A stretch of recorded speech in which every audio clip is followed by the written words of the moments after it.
Thank you. We welcome you all in the 28th annual general meeting of the company. Along with us, we have our non-executive chairman, Mr. Ravi Jaipuria, executive vice chairman, Mr. Varun Jaipuria, our board members, and our chief risk officer and group company secretary, who has joined through WebEx facility along with us, provided by NSDL. With the provisions of the Companies Act, including circulars, our company is conducting this AGM through WebEx facility provided by NSDL without any physical presence of the members. All members who have joined this AGM are by default placed on mute mode by the host to avoid any disturbance arising from background noise and ensuring smooth and seamless conduct of the AGM. The remote e-voting facility was provided to the members to cast their votes electronically on all the resolutions set out in the notice commenced at 9 a.m. Friday, March 24, 2023 and ended at 5 p.m. on Sunday, March 26, 2023. Company is also providing e-voting facility during the proceedings of AGM to enable members to cast their vote who have not done through remote e-voting. During the proceedings of the AGM, members may raise their query through the chat box facility provided by NSDL. Any member face any technical issue, kindly contact helpline number of NSDL as provided in the notice of AGM. I request non-executive chairman to kindly chair the proceedings of the meeting. Good morning, ladies and gentlemen. A very warm welcome to everyone present today at the annual general meeting of your company. I hope you and your loved ones are well. I would like to confirm that all the board members, including Chairperson of Audit, Risk, Management and Ethics Committee Nomination and Remuneration Committee and Stakeholders Relationship Committee are present in the meeting. Requisite quorum being present, the meeting is therefore called to order. In calendar year 2022, the company delivered an exceptional performance driven by solid volume growth, strategic investments and expansion in the distribution network. Additionally, to address the cost pressures we faced during the year, we undertook price hikes, selected SKUs and rationalized discounts and schemes. These efforts, coupled with higher volumes, favorable product mix and better cost management, enabled us to deliver revenue growth of 49% and PAT growth of 108% year on year on a consolidated basis in CY 2022. Product portfolio continues to grow, with Sting becoming a key growth driver this year, and the value-added dairy, beverages and juice segment also receiving positive consumer reception. In a key development during the year, we successfully commenced operations at our greenfield facilities in Bihar, manufacturing beverages, and in Jammu and Kashmir for backward integration. As a leading beverage provider serving over 1.4 billion customers globally through an extensive network of over 3 million retail outlets, we remain committed towards safeguarding our environment, sustainability in all our operations, and enhancing the best corporate governance standards of the company. We have taken a practice stance in promoting sustainability in the beverage industry, and our aim is to minimize the impact of the environment and foster sustainable practices throughout supply chain. In line with our dividend distribution policy, the board recommended an interim and final dividend of rupees 3.5 per share for calendar year 2022, resulting in a cash outflow of 1,273 million.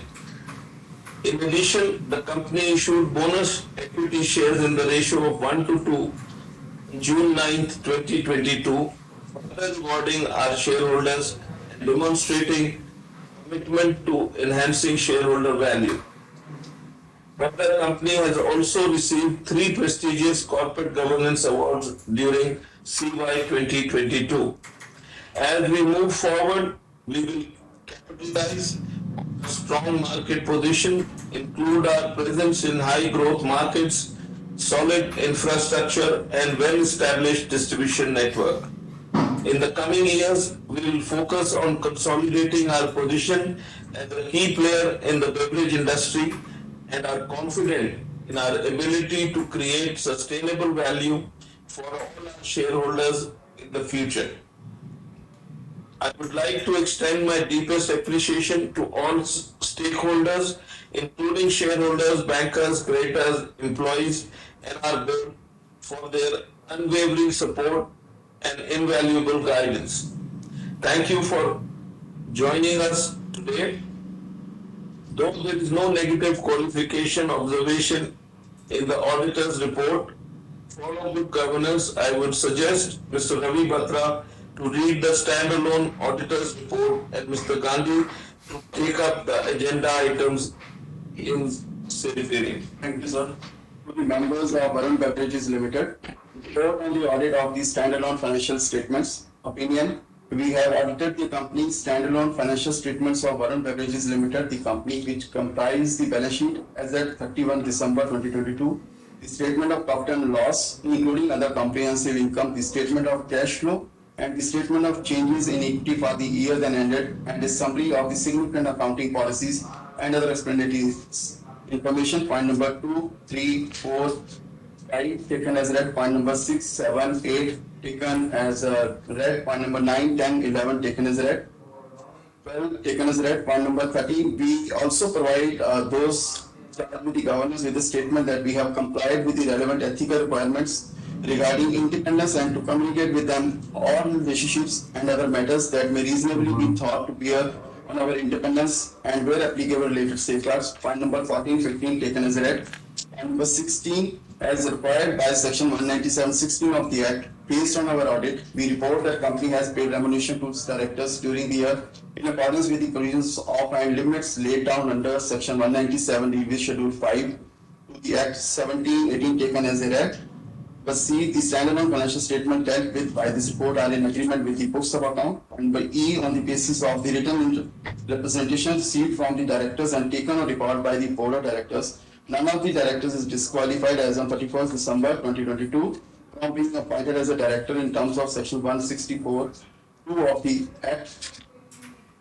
D, the interim dividend declared and paid by the company during the year ended 31 December 2022 and until the date of this audit report is in compliance with section 123 of the Act.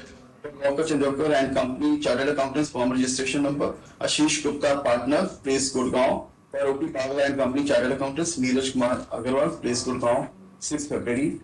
All these statutory registers, annual report and other statutory documents were made available for inspection by the members on the website of the company. I request Mr. Gandhi to take up the agenda item. Thank you, Mr. Batra. The notice along with the explanatory statement dated 6th February 2023 convening the 28th virtual annual meeting and annual report for the company was sent through email on 1st March 2023, and with your permission I take it as read.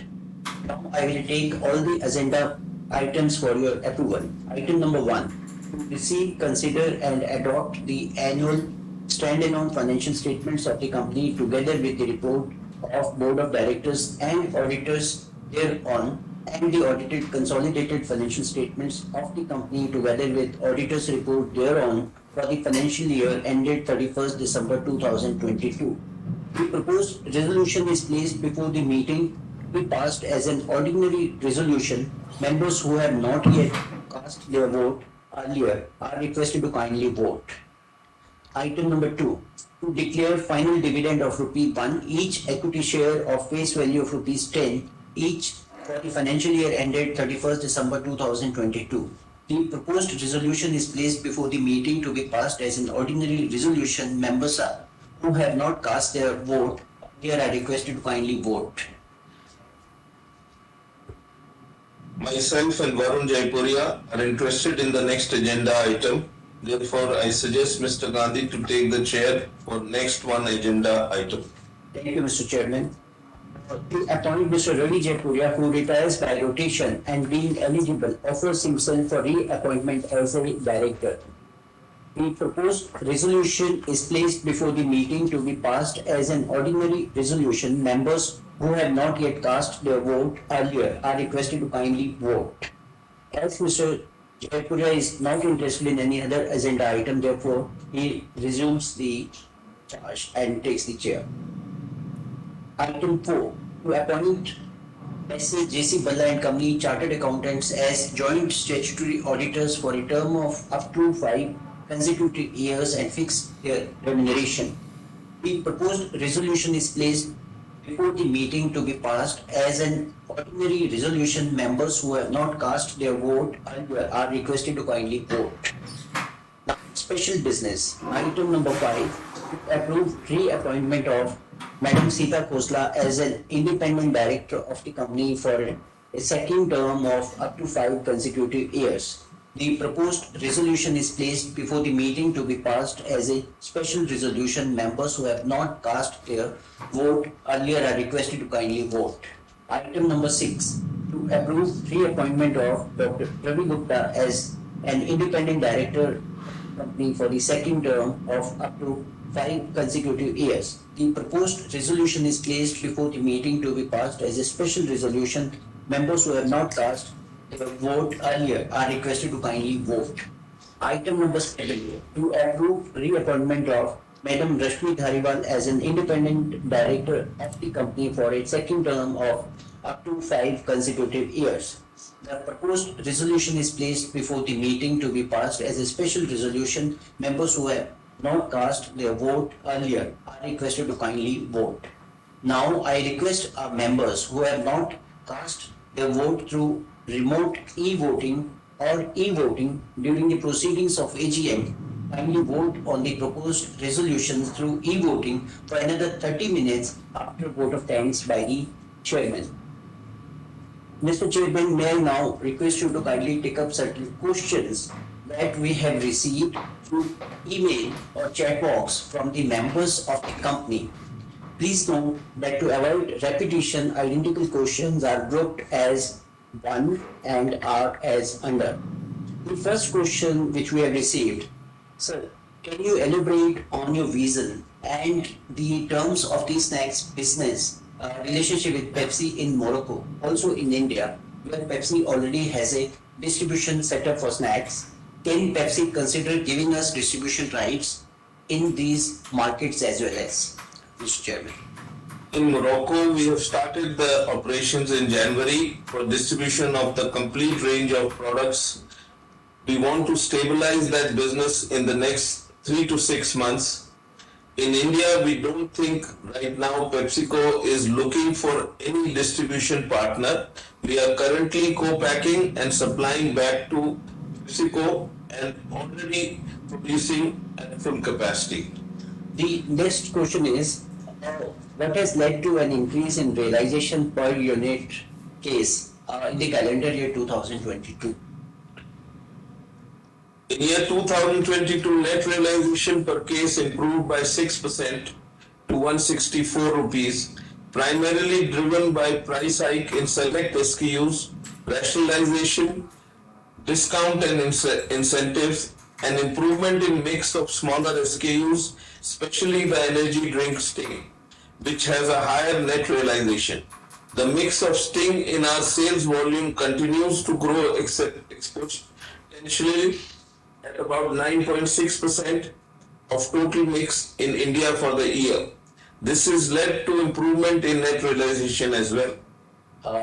Thank you. And the next question is, there has been sharp increase in the prices of raw materials. Is there any impact of such increase in the profitability of the company, or if you did manage it, how did you? Our cost optimization measures, including lightweighting of preforms, along with higher operational leverage, back of strong volume growth, translated into an enhanced operating performance in CY 2022. On the profit front, despite inflationary pressures on raw material costs, gross margins were minimally impacted during the year due to early stocking of crucial raw materials and an increase in realization. Thank you. And the next question is, how is the distribution growth of acquired territories of South and West or a part of East in the calendar year 2022? We are expanding our distribution in acquired markets, and that is why you are seeing our seasonality changing. Overall, we have grown at 41%. Acquired markets are doing as good as better than that. That's a good growth which is coming. We are pleased with our new go-to-market system. Thank you. And now the next question is, can you please add details for current year CapEx and highlight the CapEx plans for the year 2023?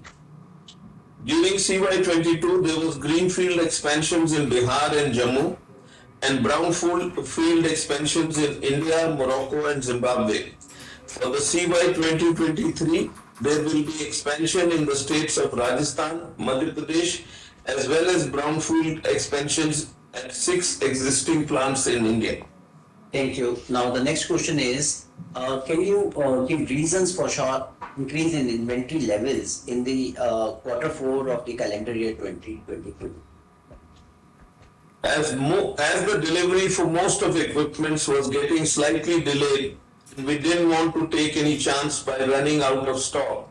We started pre-stocking much earlier this year than we normally do. We expect all the new lines will become operational by the early next month, but still, if there are some slight delays, we have safeguarded ourselves. Instead of starting pre-building in January and February, we have started pre-building in December itself. Secondly, our resin prices always at the lowest in November and December. We prefer to pre-stock it as much as possible, and that is another reason for increase in inventory. Thank you. Now the next question is, what according to you is the scope for further expansion of distribution channel, and how do we reach there, both in terms of number of outlets and then the vesicular infrastructure? We are looking at about 10 to 15% expansion in number of outlets. Our target for the year 2023 is to try and reach anywhere close to 3.5 million outlets. With the increase in number of outlets, the distribution infrastructure along with the trucks, the distributors, the vesiculars will expand proportionately. Thank you very much for covering all the questions and providing a deep insight from your side for the benefit of all the stakeholders. There being no other question, may I request to the chairman to please convey a vote of thanks. I request all the members who have not cast their votes through remote e-voting or e-voting during the proceedings of AGM, kindly vote on the proposed resolutions through e-voting for the next 30 minutes. I declare the meeting as officially concluded and would like to extend our special thanks to the board members, management, and the members present for attending this AGM. Stay safe, stay healthy. Thank you very much. Thank you for your participation and look forward to continue the interaction with everyone. Thank you.